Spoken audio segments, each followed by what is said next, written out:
look how my mind plays. Little bit of fame, little bit of hate, little bit of change. Watch the craze, keep it sane, don't fade away. Great Wall of China, the largest structure ever built, and one of the world's great icons. We're going to follow it on foot. We'll walk across burning deserts, climb high into the mountains, and venture into China's furthest, most inhospitable reaches.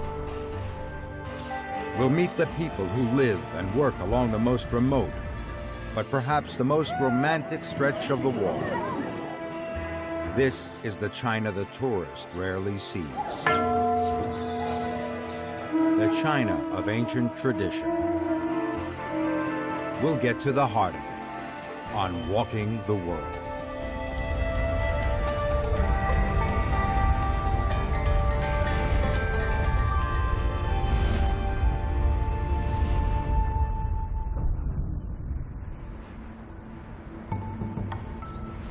For the Chinese, the Great Wall is the symbol of national identity.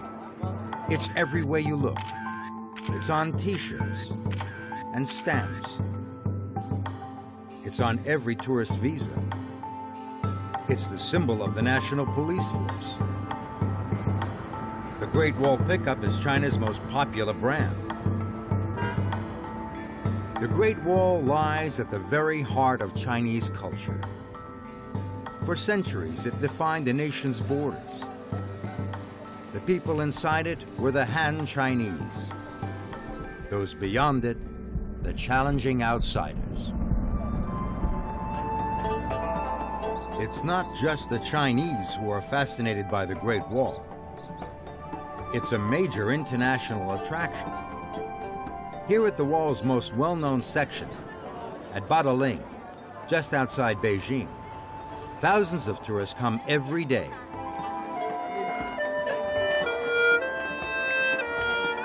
For the visitors, this is the very essence of the Great Wall. Except it's not. It's a fake, a reconstruction built in the 1960s as part of Mao Zedong's campaign to boost Chinese pride. The real wall, as we shall see, doesn't look like this at all. And there are other myths about the Great Wall. For one thing, you can't see the wall from space, at least not with the unaided eye. In October 2003, China's first astronaut, Yang Liwei, announced, "The Earth looked very beautiful from space, but I did not see our Great Wall." For another thing, there's not one single continuous wall. The Great Wall is in fact a series of barriers built up over 2,000 years in many different places. Nobody can say just how long the Great Wall is. New sections are still being discovered. So far, a total of nearly 4,500 miles of wall have been identified. Now that's a long walk, though some have done it. But we're going to walk a single section, one of the oldest, remotest, and least visited. It's also one of the most challenging. This is a walk for people prepared to take a risk, and who really like it hot and dry.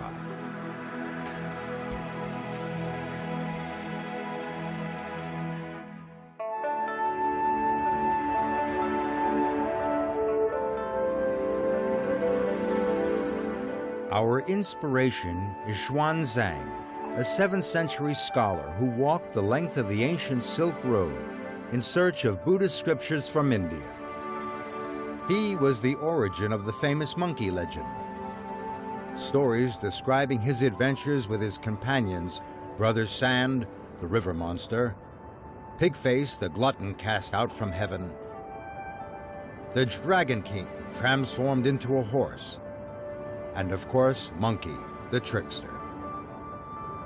But the real Xuanzang walked alone for thousands of miles in the shelter of the Great Wall, and we're following in his footsteps, or some of them at least. We've come to Lanzhou, a large, vibrant city that straddles the Yellow River. It's a chance to get acclimated to the heat and to absorb the unique atmosphere of this part of China. For a walk this challenging, we're going to need supplies. And down a side street, we find a market.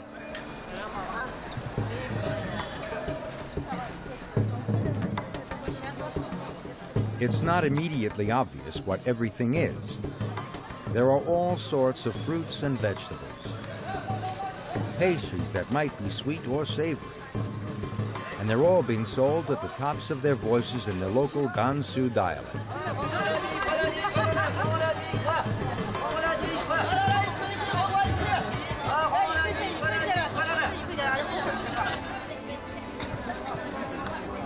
There are even potato chips. And crowding into the market a wide variety of people, including the Muslim minorities who live all along the Silk Road.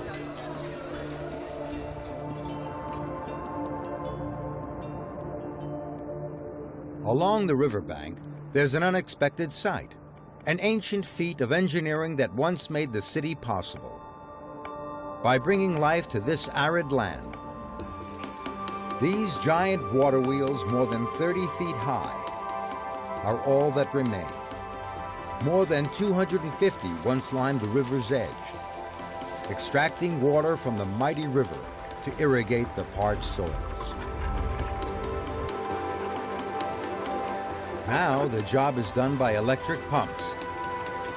But the skills that created the wheels are still alive in craftsmen like Deng Hua, who look after the remaining wheels and make small replicas as souvenirs. Just along the riverbank, what looks like a panel of blow-up pigs turns out to be a sheepskin raft.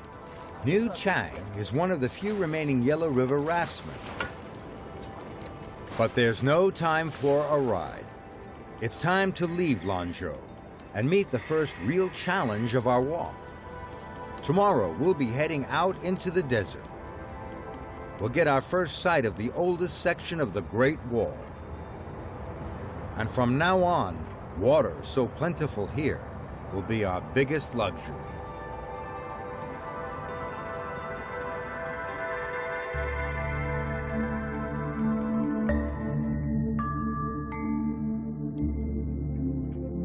In the second leg of our Great Wall walk, we're striking out in the footsteps of the great walker Xuanzang. Our route takes us across the Tengger Desert to the great Silk Road cities beyond. It seems an unpromising start, but this small area of marshland is where the trail begins. And this is our first glimpse of the real, original Great Wall of China. It's a world away from the tourist site back near Beijing. This is what remains of the high walls built 2,000 years ago to keep out the invaders from Mongolia. There has been no attempt to restore or even preserve it. The trail through the marsh is a gentle beginning, but just beyond lies the desert, and that's a different matter. In the shifting sands of the desert, there's no clear trail. In places, the wall itself is all but buried. We have to pick out a path for ourselves, staying as close to the wall as possible. Fortunately, the towers that punctuated the wall still reach above the sands, marking out the route as the wall marches ahead. It's early summer, and the heat, dryness, and dust of the desert are almost overwhelming. It's hard to believe anything can survive here, but life is all around.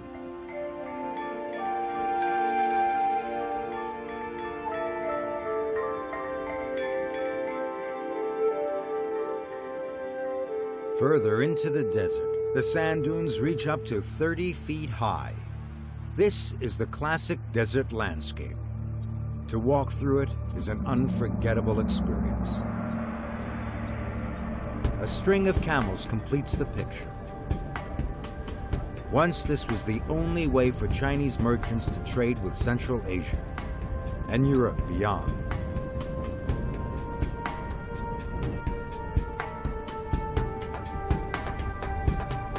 Protected by the Great Wall, they took silk, jade, and porcelain along the winding trail, returning with gold, ivory, and jewels. The camels carried the precious goods, while the traders walked alongside. But this isn't a real camel train. For hidden between the dunes is a visitor center, where more adventurous tourists come for a taste of the desert.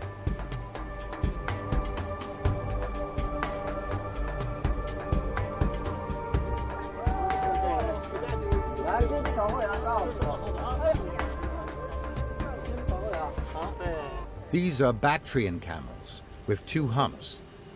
They're native to this part of China, although in 2002 there were just 950 of them roaming wild. They're well adapted for this dramatic climate.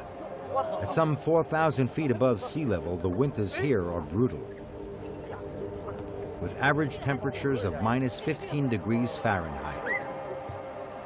The camels grow a shaggy coat to protect them. Then, as temperatures soar in summer, the winter coat drops away, leaving the camels looking somewhat moth-eaten. As we walk, the scenery is gradually changing.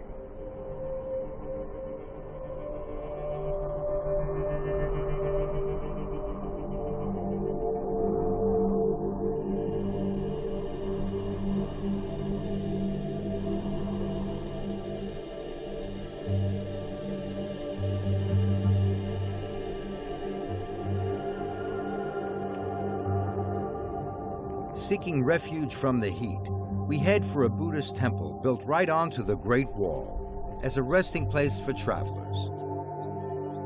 Next to it, a shepherd has brought his sheep into a small patch of shade. Around us, the sand dunes are giving way to stones and scrub. There are small hillocks scattered across the landscape.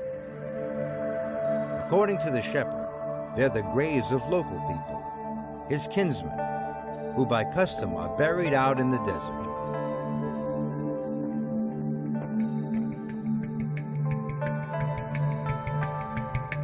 After miles in the parched desert, there's only one thing a desert walker really longs for: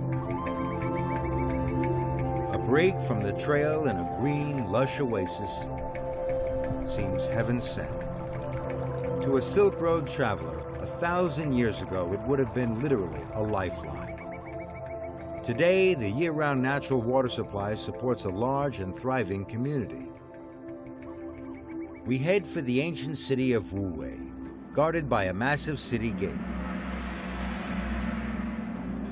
There's not much sign of the traditional city. China's economic boom has reached even this far into the desert.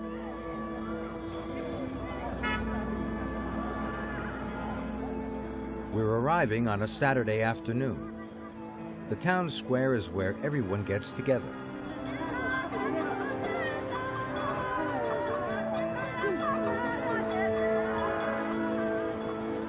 There's a market, selling everything from insect spray to motor scooters.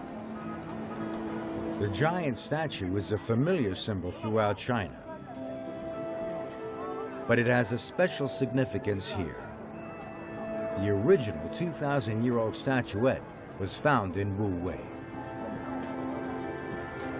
For lunch, we've come to a specialty food market in search of a local variation on a Chinese favorite: hand-stretched noodles. Madame Sun and her well-drilled team are producing what's known as the 3-package meal. It's part cooking, part theater. Somehow, the noodles never, ever touch the ground. The noodles go into a soup. Part 2 of the package is a plate of sliced meat. And part 3, the tea that goes with it. While the others prepare the meals, Madame Sun encourages customers to come to her all-woman stall. It's better than the competition, she says. They're pretty much all men. And what do they know about cooking? The legend goes that Marco Polo, on his travels along the Silk Road, discovered these noodles and took them back to Italy, where they called them spaghetti. And if the three-package meal doesn't appeal, you can always take your meat in a sandwich, a burger, Gansu style. Gansu has more surprises. At the end of this nondescript street is a gateway leading to a hidden treasure, the Haizang Buddhist Temple.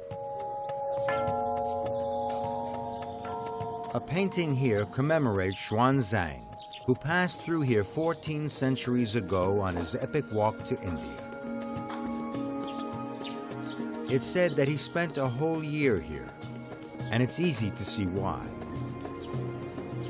The temple, with its well-tended grounds, is still a haven of peace within the busy modern city, an oasis within the oasis. Just walking around the temple grounds is itself a meditation.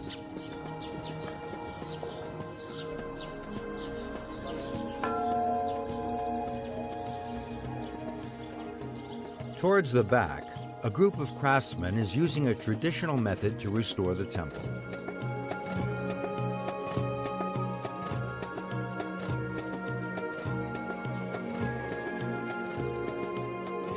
First, the most junior apprentice, a boy of around 13, lays down the base colors. Then the senior apprentice fills in the rough shapes. Finally, the master paints in the details. This is how it's been done for hundreds of years. For the painters, it's a form of devotion in itself.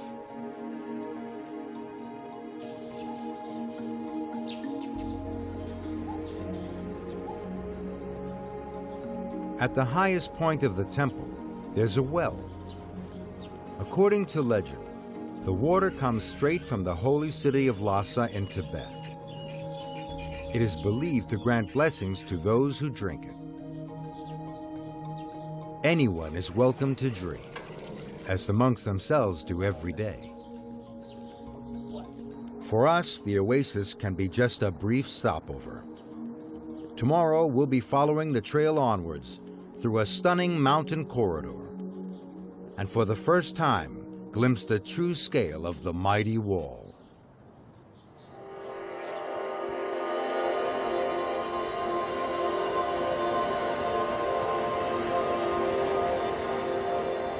Leaving the oasis city of Wuwei, we follow the Great Wall upwards into one of its most magnificent stretches, the Heshi Corridor.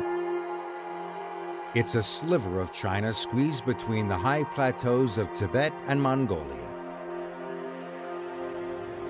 The wall still has gaps, but here we begin to grasp its scale and a first idea of how it would have looked 23 centuries ago. It marches straight down the middle of the corridor, protecting the Han Chinese farmers from the nomadic Shangu tribes who threatened them and their trade. Close up, we can see how effective this massive barrier would have been. The wall reaches up to 20 feet high and is almost 10 feet thick, and it's made of nothing more than the surrounding earth.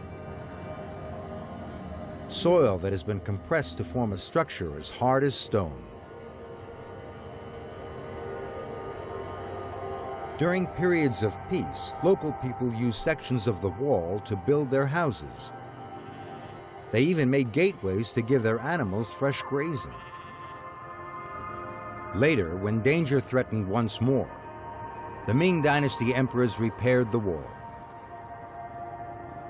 Most of what we see here dates from then, the 14th century. It feels as if time has stood still. But even here, the modern world is never far away.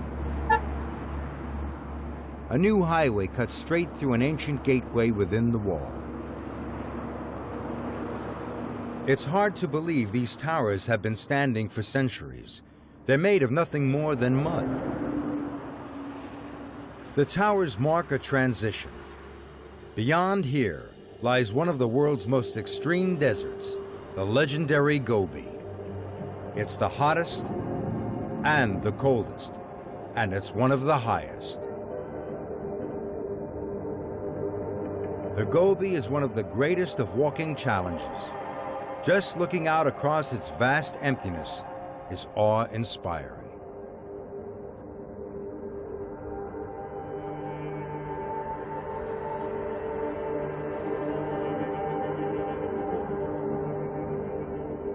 Here, even the resilience of the Great Wall has been broken down by the extremes of the Gobi climate. Large sections have been eroded away. There will be places where following the wall's course will not be easy. Before we plunge further into the Gobi, we make a stop at the city of Zhangyi. Its bustling life is in stark contrast to the desert beyond. It's a mixture of influences like all the Silk Road cities. Effortlessly, Zhangyi blends ancient and modern. In the newest part of the city, people are doing traditional exercises, Tai Chi, Kung Fu, and other ancient martial arts.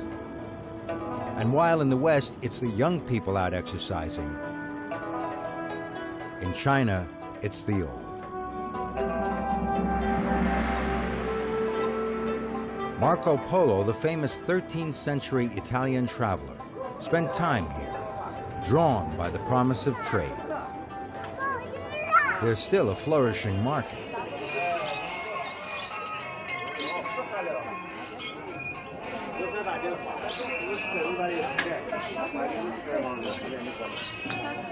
But hidden behind there's a circular doorway, and to step through it is to enter a different age.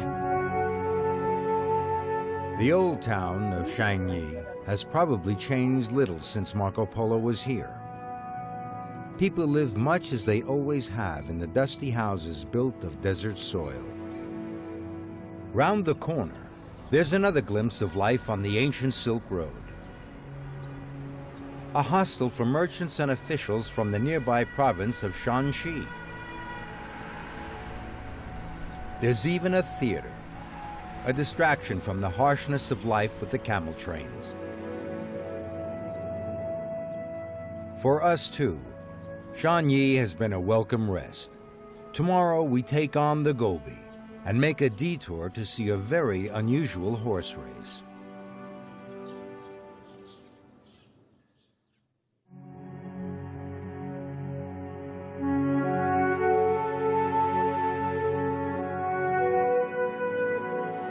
From Marco Polo Zhangyi, we'll be heading out along the Great Wall into the Gobi Desert.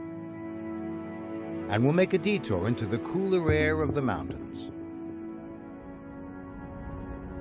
The section of wall we're following is one of the oldest, built and rebuilt from 100 BC right through to the 14th century. On and on it goes, guiding us through stunning, stark vistas. It looks harsh and utterly empty, but not far from here we'll discover that this is an illusion.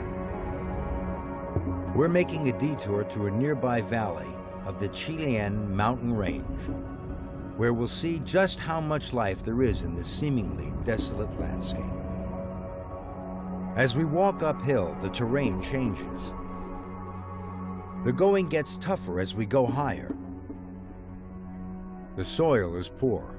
All that grows here is short steppe grass. But it's perfect for the hardy mountain sheep. Where there are sheep, there must be people, and soon they begin to appear. These are Uyghurs, members of one of China's smallest minority groups. For centuries, these rolling uplands have been their homeland. The Uyghur are no longer nomadic, but they still keep livestock, including yaks. Yak milk is a staple food for farming people. The milk is shared between the calves and the family. Yaks don't moo, they grunt. It just shows that these animals aren't exactly cows. One of the strongest Uyghur traditions is to welcome travelers, and we're invited into a tent in the pastures. The Uyghur make tea Tibetan style. It's not a casual affair. Yak milk is stewed with water and tea leaves. Then flour and yak butter are added. The farmer, Guo Chan Tai, and his family don't usually dress so elaborately. They're getting ready to go, like us, for a special day out. From Guo Chan Tai's farm, it's only a short walk to our goal, an open field outside a nearby Uyghur village. There's an annual festival that few outsiders have ever witnessed, the Uyghur horse races. The Uyghur are famous throughout China for their horses. They're larger and therefore faster than Tibetan or Mongolian ponies. For more than 1,000 years, the emperor's army horses all came from here. Faster horses meant more success in battle. In those days, the annual race meeting was the testing ground for both horses and riders. Now it's mainly a social occasion, although competition is just as keen. Already the crowds are growing. It's a sign of the times that in daily life, horses have been largely replaced by motorbikes, which the local people call metal horses.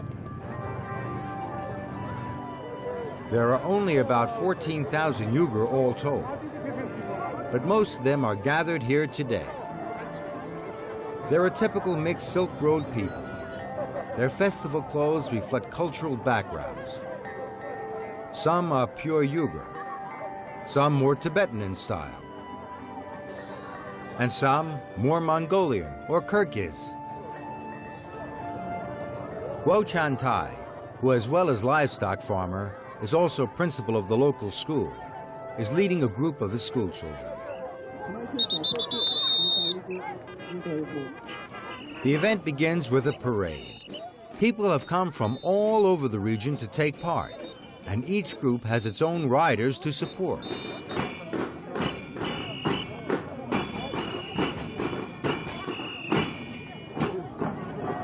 Bringing up the rear of the parade, the stars of the day, the horses and their riders.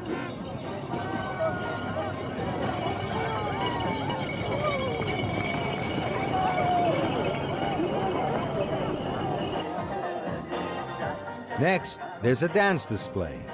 The music may not be live, but it's Uyghur music. Nothing like the music of the majority Chinese population.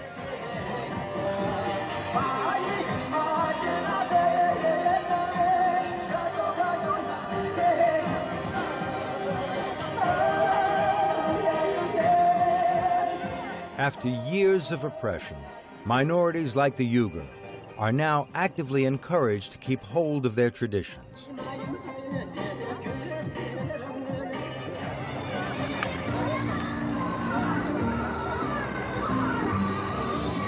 Night has fallen, and the dancing continues.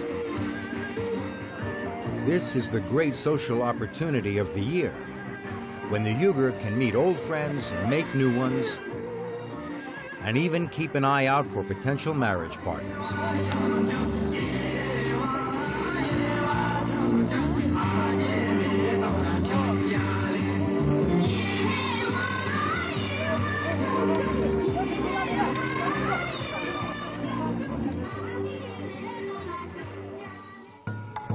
The next day sees the start of the serious business of the festival.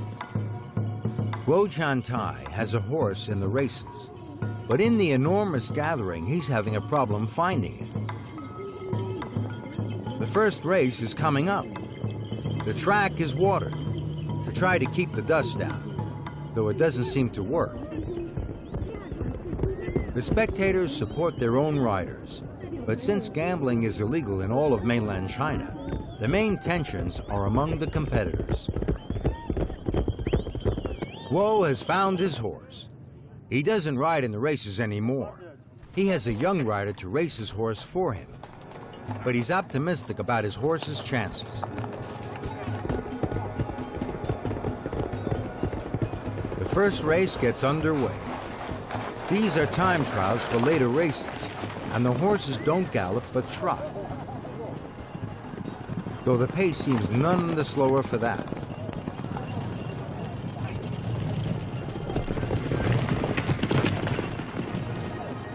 Guo's horse is through to the next round, but we won't be here to see it. The races go on for another 4 days, and we're moving on to the next leg of our walk. Tomorrow, the Great Wall takes us away from the cool mountain homeland of the Uyghur and on to the most difficult section of the wall, in the burning heart of the Gobi Desert.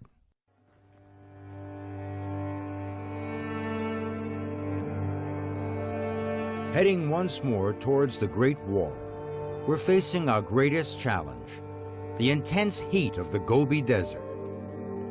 It's enough to test any walker's limits, up to 100 degrees Fahrenheit even in late spring. But the air is clear and the setting stunning. And despite the discomforts, this is a rare, exhilarating chance to experience one of the most extreme places on the planet.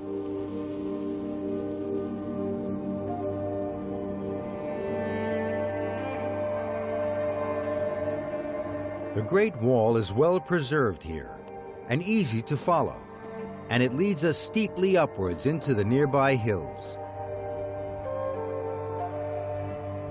Here, the wall has been built right across a valley, effectively blocking it. It's a reminder of why the wall was built, to keep out invaders. Here, they would have been horsemen from Central Asia, so-called barbarians, pouring down the valley from their homeland beyond. On the cliff face, there are some surprising carvings. They were probably made by those same horsemen around the time the wall was originally built, and they show large, deer-like animals, not what you'd expect in the middle of a desert.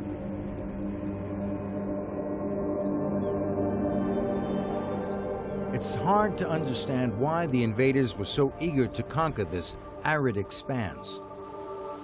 But not far away lies the answer.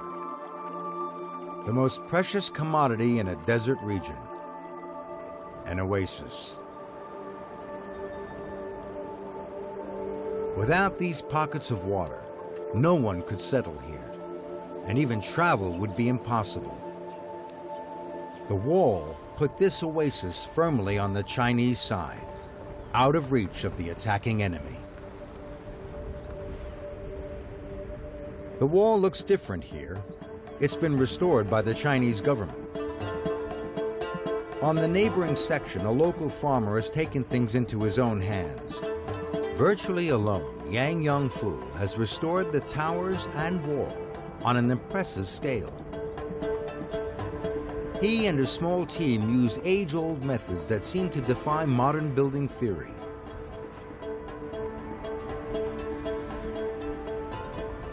It's still all done by hand. Logs pinned down with stone pegs and straw twists to form a frame. Soil brought uphill, then spread and watered down.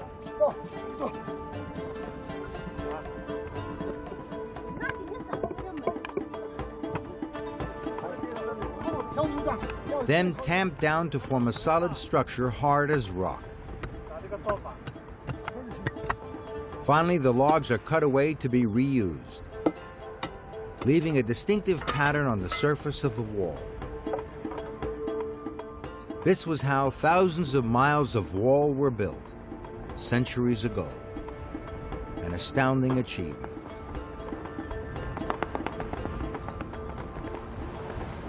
But now, Yang's work is threatened. There's a national debate about restoration policy on the wall.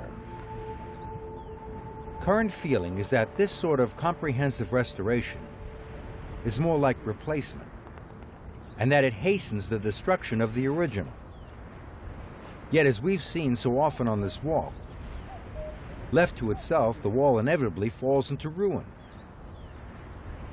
It's a dilemma as yet unresolved. Yang and his workers come from the village and the oasis below. Their houses are built of earth too. Over the centuries, they've used parts of the wall in their own houses, then repaired the wall when danger threatened. For them, the wall is part of their lives.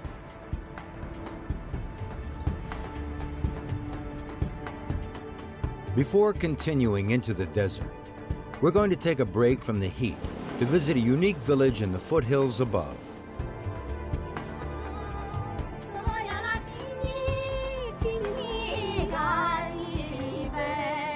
There's an unexpected welcome at the village of Qifang, where our arrival has coincided with a festival.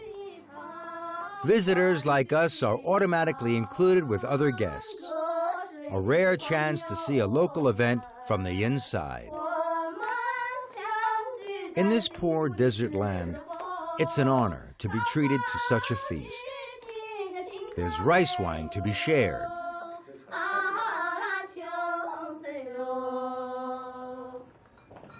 The centerpiece is a whole lamb.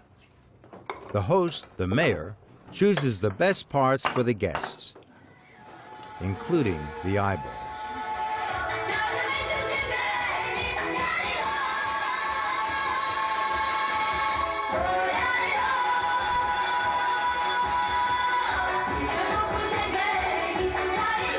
But the reason we've come here lies beyond the village hall. In this valley is an explosion of Buddhist hill temples. There were once 365 of them, one for every day of the year. Now there are only 52. But the number is growing. After a period when religion was suppressed, it is now tolerated, and the government supports the temple reconstruction, led by the monk Di Yi and his wife Li Ying. Di Yi built his faith on his early upbringing. When he was very young, his mother practiced Buddhism in their home. He remembers that they had a statue of Buddha and burnt incense. To practice his religion again, he went with some friends to a local quarry and began bringing back stone to rebuild the temples. He intends to carry on until all the temples have been rebuilt.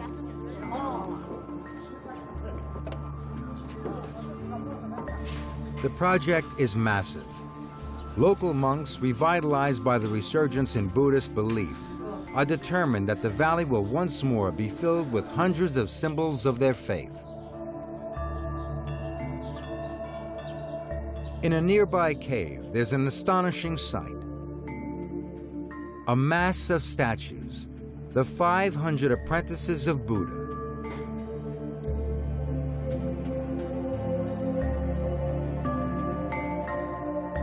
Monk Zhang Zhongyi knows each one and the personalities they represent. Each apprentice has a lesson to teach. This one is young, bright, energetic, but impulsive. He knows he must learn to think calmly and take life more seriously.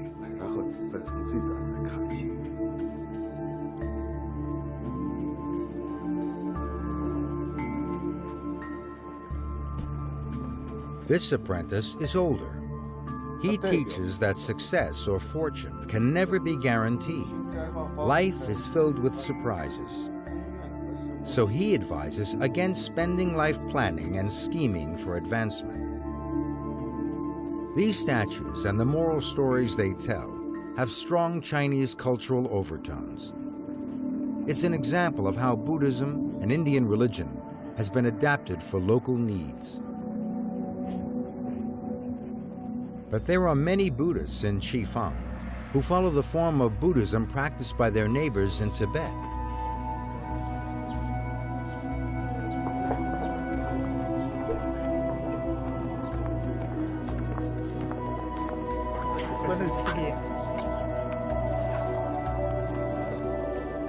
They go to the Wenshu Temple, where they revere this man, Dan Bini Ma, who is believed to be blessed with divine power. The gods are thought to be very much alive here, and this ceremony is designed to bring divine life to a statue.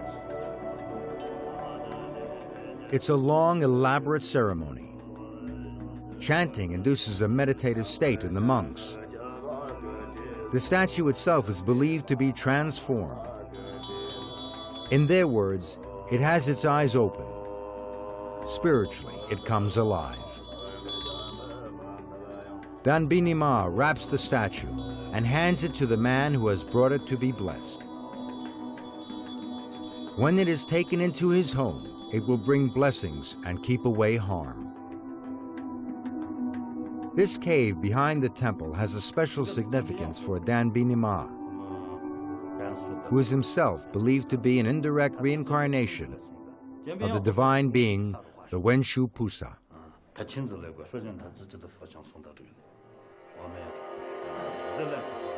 And this cave is the grand hall where the Wenshu Buddha first appeared. Its mission was to help the people to enlightenment, a mission that continues to this day. During the Chinese Cultural Revolution, many such caves were destroyed by government decree. This one was spared because it was useful as a food store. But all the old paintings were ruined. Only these fragments are left. In Dan Bini Ma's private chambers, we're taken to see something extraordinary. These venerated objects are human relics, and only Dan Bini Ma himself may touch them. The relics have been donated by relatives of the dead.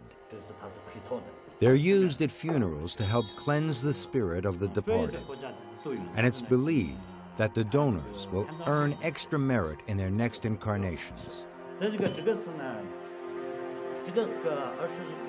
This cup is made from the top half of the skull of a young woman who died in an accident.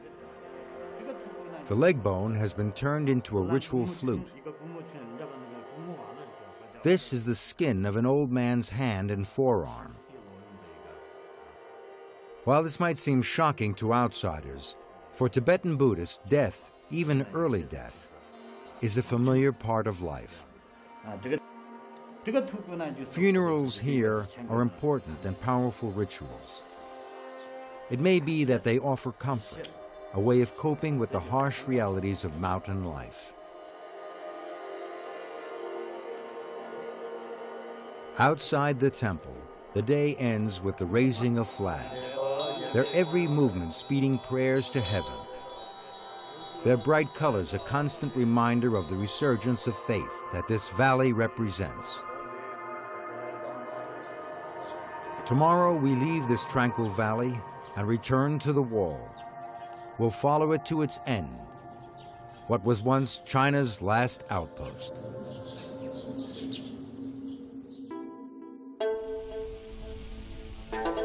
Today we set out along the last arduous stretch of the Great Wall, passing statues of the wandering monk Xuanzang and his group walking on towards India.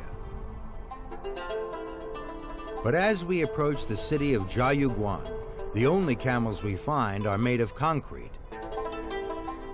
This is a modern industrial city.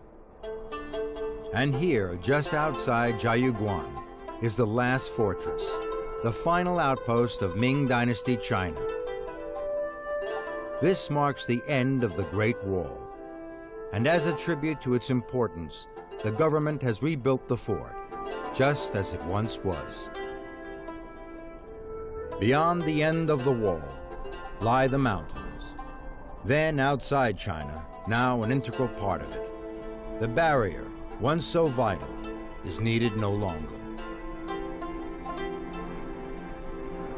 We followed the Great Wall along its toughest and most extraordinary section, which few visitors ever reach. But the wall has other moods as it snakes its way through China, and a walker could spend half a lifetime taking in all it has to offer.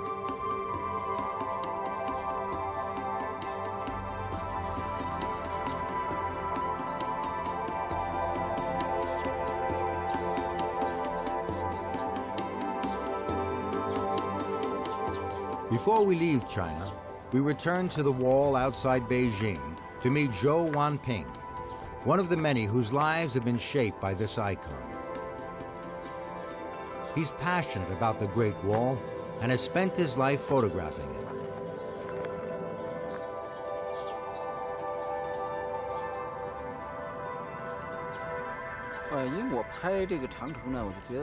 For him, as for many Chinese, the wall is more than an epic feat of engineering.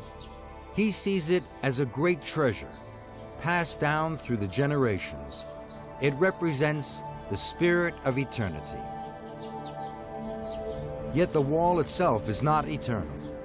And in many places, while the conservation debate rages, it's slowly but inevitably falling into ruin.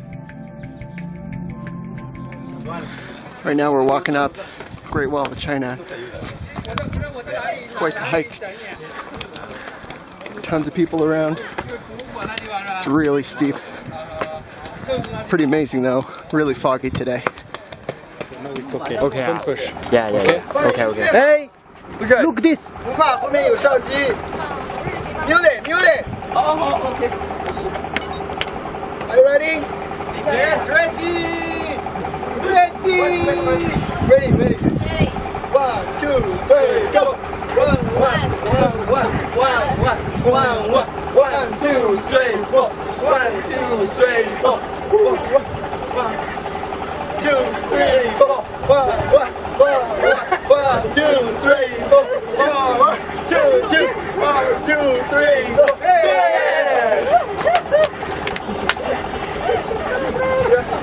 Go! Thank you! The wall should be preserved. For him, the reconstructed sections are not only valid, but essential.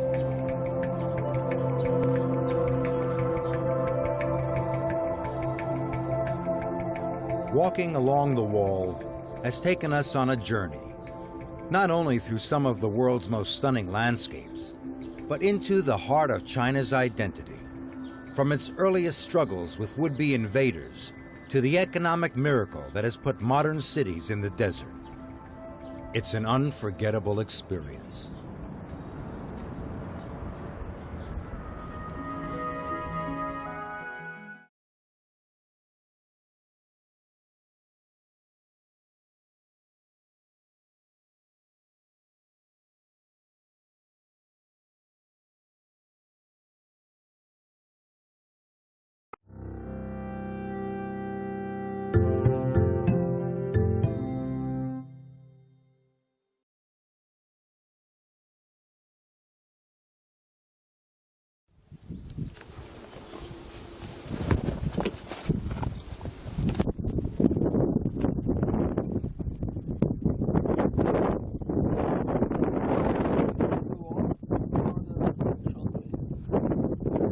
Short way. I asked the t-shirt seller where to go.